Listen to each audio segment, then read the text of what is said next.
Ngayai kan mau dia pi ipara banga i wat la phim gon reng kat chu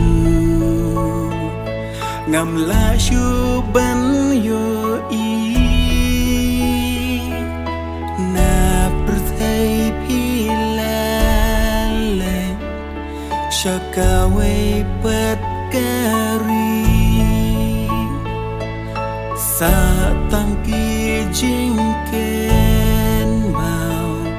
jingken mau it ya pi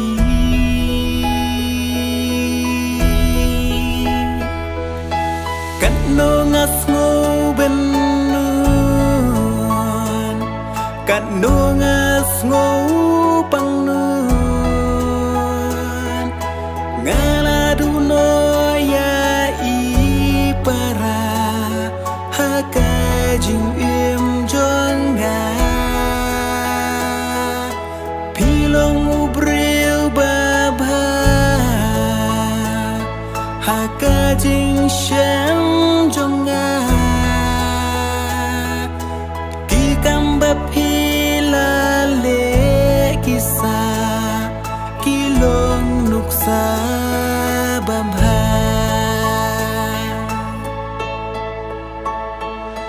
pilong kum uklur pernai pi palang ka jing shai ka jing im jong pi men shwa ka pen kan mau ya nga pi ju yai kren hai ki ei baro ni ju yai ngap ya pi chua ba pin le no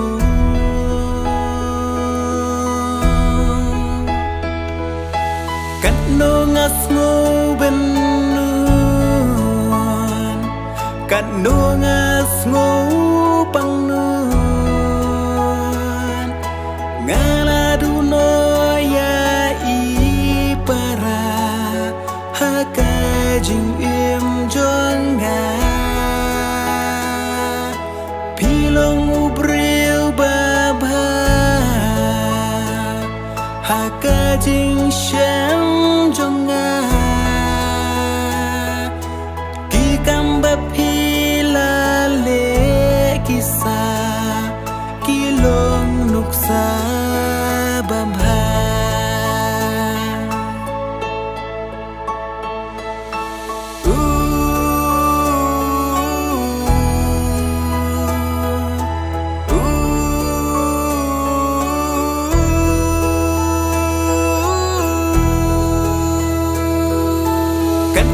ngas ngo ben nun kat no ngas ngo pang nun ngala du no ya i para ha ka jing im jong nga pilong ubril baba